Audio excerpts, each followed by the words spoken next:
నిన్నటి క్లాస్లో సంయోగం అంటే ఏంటి, సంలీనం అంటే ఏంటి, సంలీనముల సంయోగము ఎన్ని రకాలుగా అకౌంటింగ్ పద్ధతులు ఉన్నాయి, అండ్ కొనుగోలు ప్రతిఫలాన్ని ఏ విధంగా లెక్కిస్తారు అనేది నిన్నటి క్లాస్లో చెప్పాను.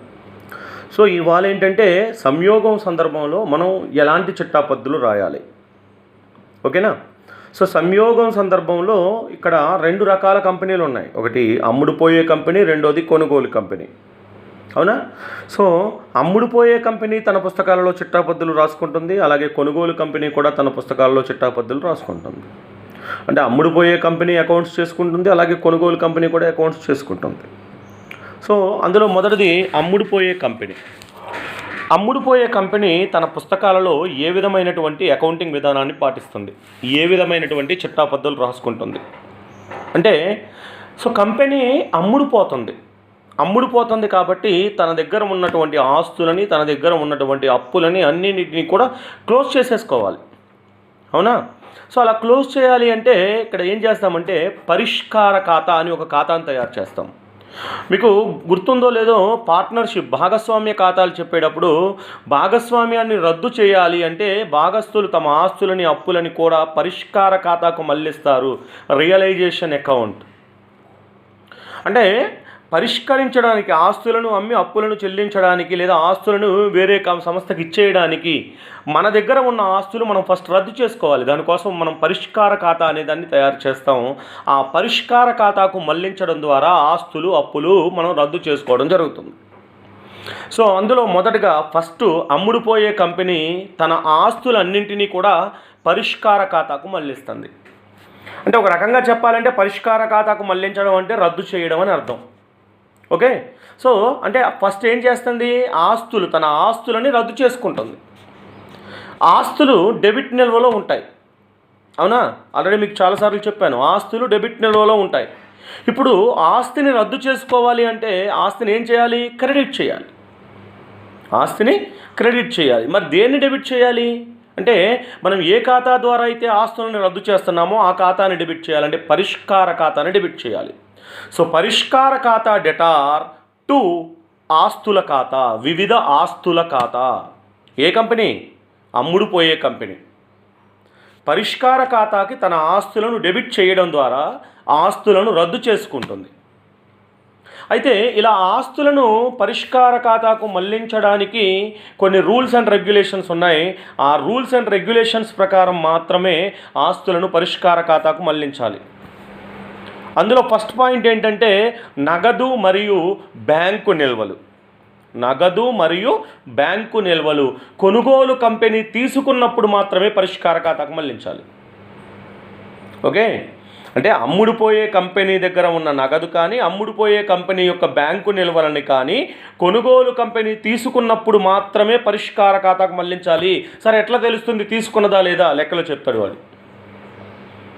నెక్స్ట్ రుణగ్రస్తులు స్థూల విలువకు మళ్లించాలి, అంటే రాని బాకీలు తీసివేయక ముందు ఉన్న నిల్వకు మళ్లించాలి, ఓకేనా. రుణగ్రస్తులని పరిష్కార ఖాతాకి స్థూల విలువలకు, అంటే ఎలాంటి మైనస్లు చెయ్యక ముందు ఉన్న విలువలు.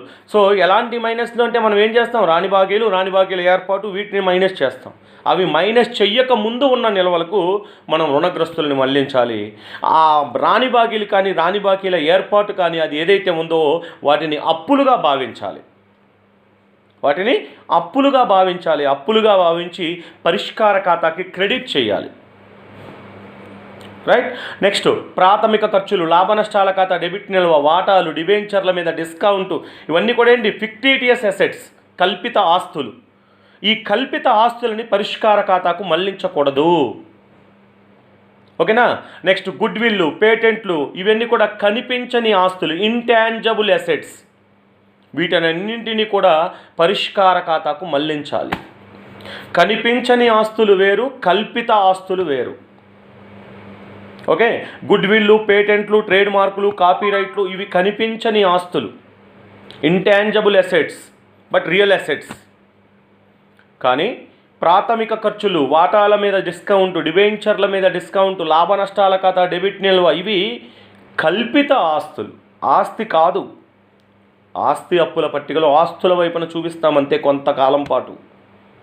అలాంటి వాటిని పరిష్కార ఖాతాకు మళ్లించకూడదు. ఇవి ఆస్తులకు సంబంధించిన రూల్స్. Is it clear? ఆస్తులన్నింటినీ పరిష్కార ఖాతాకు డెబిట్ చేయాలి.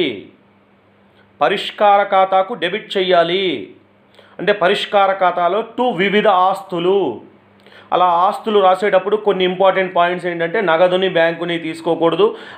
కొనుగోలు కంపెనీ వాటిని తీసుకున్నప్పుడు మాత్రమే పరిష్కార ఖాతాకు మళ్లించాలి.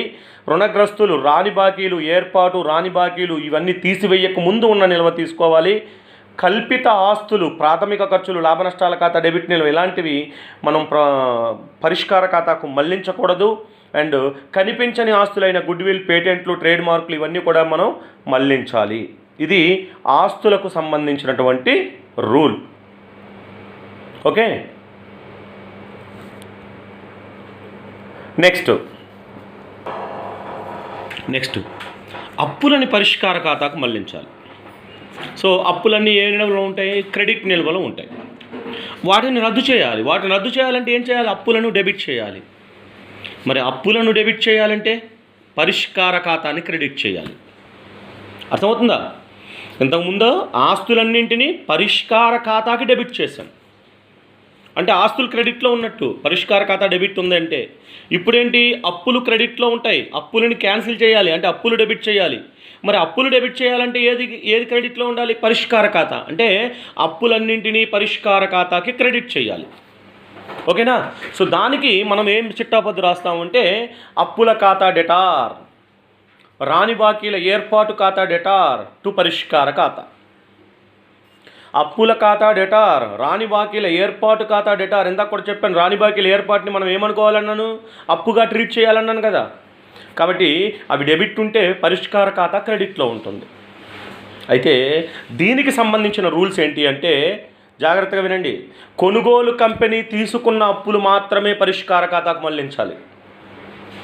ఓకే, అమ్ముడుపోయే కంపెనీ దగ్గర నుండి కొనుగోలు కంపెనీ ఏ అప్పులనైతే తీసుకుందో ఆ అప్పులనే పరిష్కార ఖాతాకు మళ్లించాలి. మూలధన ఖాతాలు, రిజర్వులు వీటిని పరిష్కార ఖాతాకు మళ్లించకూడదు. ఏమేమి? మూలధన ఖాతాలు, రిజర్వులు, లాభ నష్టాల ఖాతా, క్రెడిట్ నిల్వ ఇవేవి కూడా పరిష్కార ఖాతాకు మళ్లించకూడదు. నెక్స్ట్, ఏదైనా ఒక నిధి కానీ ఆ నిధిలో కొంత భాగం కానీ అప్పుగా కనిపిస్తే దానిని పరిష్కార ఖాతాకు మళ్లించాలి. నిధి కానీ నిధిలో కొంత భాగం కానీ అప్పుగా కనిపిస్తే అదేంటి సార్ అంటే దాని మీనింగ్ ఏంటి అంటే, ఫర్ ఎగ్జాంపుల్ కార్మిక నష్టపరిహార నిధి అని ఉంది. సో కార్మిక నష్టపరిహార నిధిలో 40,000 రూపాయలు కార్మికులకు చెల్లించాలి అని చెప్పాడు సర్దుబాటులో. కార్మిక నష్టపరిహార నిధి 1,00,000 రూపాయలు ఉంది. సర్దుబాటులో ఏం చెప్పాడు? కార్మిక నష్టపరిహార నిధి కార్మిక నష్టపరిహార నిధి 1,00,000 రూపాయలు ఉంది, అందులో 40,000 కార్మికులకు చెల్లించాలి అన్నాడు. అంటే ఇప్పుడు మనకి ఆ 1,00,000 రూపాయలు అప్పు కాదు, మనం కార్మికులకు ఎంతైతే చెల్లించాలి 40,000, ఆ 40,000 రూపాయలే మనకు అప్పు. కాబట్టి ఆ 40,000 పరిష్కార ఖాతాకు మళ్లించాలి. ఓకేనా? రైట్. నెక్స్ట్ వచ్చేసి చిల్లర వ్యయాలు. ఓకే, ఇంతకుముందు ఆస్తి అప్పుల పట్టికలో కొన్ని ఆస్తులు అంటే కల్పిత ఆస్తులు అని చెప్పాను. ప్రాథమిక ఖర్చులు, వాటాల మీద డిస్కౌంటు, డిబెంచర్ల మీద డిస్కౌంటు, లాభ నష్టాల ఖాతా, డెబిట్ నిల్వ అంటే నష్టం, ఇవి పరిష్కార ఖాతాకు మళ్లించకూడదు అని చెప్పాను. మరి ఏం చేయాలి? వాటిని పరిష్కార ఖాతాకు మళ్లించకపోతే వాటిని ఏం చేయాలి అంటే అన్నీ కూడా వాటాదారులకి ఇచ్చేయాలి. ఎవరికి ఇచ్చేయాలి? అమ్ముడుపోయే కంపెనీ యొక్క వాటాదారులకి ఇచ్చేయాలి. ఓకే, ఎందుకు? వాటాదారులు యజమానులు, ఇవన్నీ కూడా యజమానులు భరిస్తారన్నమాట. ఇక లాస్ట్కి యజమానులు తీసేసుకుంటారు. లాభాలున్నా నష్టాలున్నా ఏదున్నా భరించాల్సింది యజమానులే. కాబట్టి వీటన్నింటినీ కూడా మనం యజమానులకి ట్రాన్స్ఫర్ చేసేయాలి. దానికి మనం ఏం రాస్తామంటే వాటాదారుల ఖాతా డెటార్ టు ఏ ఆస్తినైతే మనం కల్పిత ఆస్తిని ట్రాన్స్ఫర్ చేస్తున్నామో అవన్నీ అంటే ప్రాథమిక ఖర్చులు, లాభ నష్టాల ఖాతా, డెబిట్ నిల్వ, వాటాలు, డిబెంచర్ల మీద డిస్కౌంట్ ఇవన్నీ కూడా క్రెడిట్లో ఉంటాయి. అర్థమవుతుందా? సో మెయిన్గా ఆస్తులు, అప్పులు. ఇప్పుడు మనం ఆస్తులు మళ్లించేసాం, అప్పులు మళ్లించేసాం. పరిష్కార ఖాతాకి మళ్లించినవి కాకుండా కొన్ని ఆస్తులు ఉన్నాయి, కొన్ని అప్పులు ఉన్నాయి. అవన్నీ వాటాదారులకు మళ్లించాలి, గుర్తుపెట్టుకోండి. పరిష్కార ఖాతాలో మళ్లించిన ఆస్తులు కాకుండా ఆస్తుల వైపు ఏముంటాయి? లాభ నష్టాల ఖాతా, డెబిట్ నిల్వ, ప్రాథమిక ఖర్చులు అండ్ వాటాల మీద డిస్కౌంట్ ఇవి ఉన్నాయి కదా, ఇవి వాటాదారుల ఖాతాకు మళ్లించేయాలి. సో దానికి మళ్లించడానికి చిట్టాపద్దులు ఏంటి? ఇవన్నీ ఏ వైపున ఉన్నాయి? ఆస్తుల వైపు ఉన్నాయి, అంటే డెబిట్ నిల్వలో ఉన్నాయి. వాటిని క్యాన్సిల్ చేయాలి అంటే క్రెడిట్ చేయాలి. మరి వీటిని క్రెడిట్ చేస్తున్నామంటే ఎవరికి ఇవ్వాలి? వాటాదారులకు ఇవ్వాలి. వాటాదారులను డెబిట్ చేయాలి. సో వాటాదారుల ఖాతా డెటార్ టు ఈ ఆస్తుల ఖాతా. అలాగే అప్పుల వైపున కూడా కొన్ని అప్పులు ఏవి? మూలధనాలు, రిజర్వులు. ఓకేనా? ఇవన్నీ కూడా మనం లాభ నష్టాల ఖాతా, క్రెడిట్ నిల్వ అంటే లాభం, ఇవన్నీ పరిష్కార ఖాతాకు మళ్లించలేదు. మరి అవన్నీ ఏం చేయాలి? వాటాదారులకు ఇచ్చేసేయాలి. అవన్నీ ఏంటి? అప్పులు అంటే క్రెడిట్ నిల్వలో ఉంటాయి. అవన్నీ వాటాదారులకు ఇచ్చేయాలి అంటే క్యాన్సిల్ చేయాలి. ఏం చేయాలి? మనం వాటిని డెబిట్ చేయాలి. మరి వాటిని డెబిట్ చేసామంటే ఎవరిని క్రెడిట్ చేయాలి? వాటాదారులని క్రెడిట్ చేయాలి. సో మూలధనాలు, రిజర్వులు, ఇంకేమైనా మిగుళ్ళు, లాభ నష్టాలు ఏమైనా ఉంటే అవన్నీ డెటార్ టు వాటాదారుల ఖాతా, వాటాదారులకు ఇచ్చేసేయాలి. సో అలా ఇచ్చేయడం వల్ల ఏమైంది? ఇప్పటికి మన దగ్గర ఉన్నటువంటి ఆస్తులు కొన్ని పరిష్కార ఖాతాకు వెళ్ళిపోయినాయి, కొన్ని వాటాదారులకు వెళ్ళిపోయినాయి. అప్పులు కొన్ని పరిష్కార ఖాతాకు వెళ్ళిపోయినాయి, కొన్ని వాటాదారులకు వెళ్ళిపోయినాయి. రైట్? ఓకే. సో ఇప్పుడు మనకి కొనుగోలు ప్రతిఫలం రావాలి. డైరెక్ట్ వచ్చేసినందుకు రాయకూడదు, ఫస్ట్ రావాల్సినందుకు రాయాలి. మనం వ్యాపారాన్ని అమ్మేస్తున్నాం, అమ్మంగానే డబ్బులు వచ్చాయి, రావాల్సినందుకు రాసుకోవాలి. ఫస్ట్ కొనుగోలు ప్రతిఫలం రావాలి. ఓకేనా? సో ఎక్కడి నుంచి వస్తాయి, ఎందుకు వస్తాయి అంటే మన ఆస్తులు అప్పులు తీసుకున్నాడు కదా కొనుగోలు కంపెనీ, అందుకు కొనుగోలు ప్రతిఫలం ఇవ్వాలి. అయితే మన ఆస్తులు అప్పులు ఎక్కడి నుంచి తీసుకుంటున్నారు? వాళ్ళు పరిష్కార ఖాతా నుంచి తీసుకుంటున్నారు. అర్థమవుతుందా? మనం ఆస్తులని అప్పులని పరిష్కార ఖాతాకు మళ్లించేసాం కాబట్టి వాళ్ళు తీసుకునేది కూడా పరిష్కార ఖాతా ద్వారా తీసుకుంటారు. అందుకని కొనుగోలు ప్రతిఫలాన్ని కూడా పరిష్కార ఖాతాకు మళ్లిస్తారు ఫస్ట్. దానికి మనం చట్టబద్ధం ఏం రాసుకోవాలి అంటే కొనుగోలు కంపెనీ ఖాతా డెటార్ టు పరిష్కార ఖాతా. అంటే కొనుగోలు కంపెనీ దగ్గర నుంచి మనకి డబ్బులు రావాలి, వచ్చినందుకు కాదు, రావాలి అని రాసుకుంటున్నాం. కొనుగోలు కంపెనీ ఖాతా డెటార్ టు పరిష్కార ఖాతా, పరిష్కార ఖాతాలో క్రెడిట్ వైపున. ఓకే. నెక్స్ట్ ఆ కొనుగోలు ప్రతిఫలం వచ్చినందుకు రాయాలి. నెక్స్ట్ కొనుగోలు ప్రతిఫలం ఇంతకుముందు చెప్పింది రావాల్సినందుకు, ఇప్పుడు వచ్చినందుకు. కొనుగోలు ప్రతిఫలం ఏ ఏ రూపాల్లో రావచ్చు? నగదు రావచ్చు, బ్యాంకు రావచ్చు, కొనుగోలు కంపెనీ వాటాలు ఇవ్వచ్చు, కొనుగోలు కంపెనీ డిబెంచర్లు ఇవ్వచ్చు. ఓకే, ఏ రూపంలో అయినా రావచ్చు. సంస్థలోనికి వచ్చే వాటిని డెబిట్ చేయండి. నగదు ఖాతా డెటార్, బ్యాంకు ఖాతా డెటార్, కొనుగోలు కంపెనీ వాటాల ఖాతా డెటార్, కొనుగోలు కంపెనీ డిబెంచర్ల ఖాతా డెటార్ టు కొనుగోలు కంపెనీ ఖాతా. మన కొనుగోలు కంపెనీ కదా, ఎవరి దగ్గర నుంచి వస్తుంది? పర్చేజ్ కన్సిడరేషన్ కొనుగోలు కంపెనీ దగ్గర నుంచి. ఏ రూపంలో వస్తుంది? నగదు, బ్యాంకు, మన వాటాలు, డిబెంచర్లు, ఏ రూపంలో అయినా రావచ్చు. సో ఏ రూపంలో వస్తే దాన్ని డెబిట్ చేయండి టు కొనుగోలు కంపెనీ ఖాతా. ఓకే. మరి తర్వాత ఈ పరిష్కార సంబంధించినటువంటి ఖర్చులు, ఈ పరిష్కార ఖర్చులు ఎవరు భరించాలి అంటే మళ్ళీ కొనుగోలు కంపెనీ ఒకసారి భరిస్తుంది, అలాగే అమ్ముడుపోయే కంపెనీ కూడా భరిస్తుంది. ఇప్పుడు మనం ఎవరి పుస్తకాల్లో చిట్టాబద్దులు రాస్తున్నాం? అమ్ముడుపోయే కంపెనీ పుస్తకాల్లో చిట్టాబద్దులు రాసుకుంటున్నాం. ఒకవేళ కొనుగోలు ఖర్చులు పరిష్కార ఖర్చులు కనుక కొనుగోలు కంపెనీ భరించిందనుకోండి, మన పుస్తకాల్లో ఎలాంటి చిట్టాపద్దు రాదు. అర్థమైందా? ఒకవేళ ఖర్చులు మనమే భరించామనుకోండి, ఖర్చులు మనమే భరిస్తే కనుక అప్పుడు మన పుస్తకాల్లో చిట్టాపద్దు వస్తుంది. ఓకేనా? ఖర్చులు మనమే అంటే అమ్ముడుపోయే కంపెనీ భరించిందనుకోండి, అప్పుడు పుస్తకాల్లో చిట్టాపద్దు రాసుకోవాలి. మామూలుగా ఖర్చులకు చిట్టాపద్దు ఏం రాస్తాం? నగదు. ఖర్చులు పెడితే నగదు పోతుంది, అవునా? సో ఖర్చు ఖాతా డెటార్ టు నగదు ఖాతా అని రాసుకుంటాం. ఖర్చు ఖాతా డెటార్ టు నగదు ఖాతా అని రాస్తాం. బట్ ఇక్కడ ఖర్చు ఖాతా అని రాయకూడదు. ఖర్చుకు దేని ఖర్చులు పెడుతున్నాం? మనం పరిష్కార ఖాతాకు పెడుతున్నాం. కాబట్టి పరిష్కార ఖాతా డెటార్ టు నగదు ఖాతా అని రాసుకుంటాం. పరిష్కార ఖాతా డెటార్ టు నగదు ఖాతా అని రాస్తాం. రైట్నా? సో నెక్స్ట్, మరి కొన్ని ఆస్తులు కొనుగోలు కంపెనీ తీసుకోకపోయి ఉండవచ్చు. మన దగ్గర నుంచి కొన్ని ఆస్తులు కొనుగోలు కంపెనీ తీసుకోకపోయి ఉండొచ్చు. మరి ఆ ఆస్తులను ఏం చేస్తాం అంటే మనం అమ్మేసుకుంటాం. అర్థమవుతుందా? మన దగ్గర నుంచి కొనుగోలు కంపెనీ తీసుకున్న ఆస్తులన్నీ పరిష్కార ఖాతాకు వెళ్ళిపోయినాయి, దాని ద్వారా కొనుగోలు కంపెనీకి వెళ్ళిపోయినాయి. బట్ కొనుగోలు కంపెనీ ఏదైనా ఒక ఆస్తి వద్దందనుకోండి, తీసుకోలేదనుకోండి, దాన్ని మనం ఏం చేసుకోవాలి? అమ్ముకోవాలి. ఓకేనా? సో మన ఆస్తులన్నీ ఎక్కడ ఉన్నాయి? పరిష్కార ఖాతాలో ఉన్నాయి. మామూలుగా ఆస్తి అమ్మితే చిట్టాపద్దు ఏం రాస్తాం? నగదు ఆర్ బ్యాంకు ఖాతా డెటార్ టు ఆస్తి ఖాతా అని రాస్తాం. బట్ ఇప్పుడు మన దగ్గర ఆస్తులు లేవు, ఆస్తులన్నీ పరిష్కార ఖాతాలో ఉన్నాయి. ఆస్తి అప్పులకు సంబంధించి ఏం జరగాలన్నా పరిష్కార ఖాతా ద్వారానే జరగాలి. కాబట్టి బ్యాంకు ఖాతా డెటార్ టు పరిష్కార ఖాతా అని రాస్తాం. బ్యాంకు ఖాతా డెటార్ టు పరిష్కార ఖాతా. అలాగే కొనుగోలు కంపెనీ తీసుకొని అప్పులు ఏవైనా ఉంటే వాటిని చెల్లించాలి. అప్పు ఖాతా డెటార్ టు బ్యాంకు ఖాతా, అప్పుల ఖాతా డెటార్ టు బ్యాంకు ఖాతా అంటే నగదు ఖాతా ఏదైనా కావచ్చు.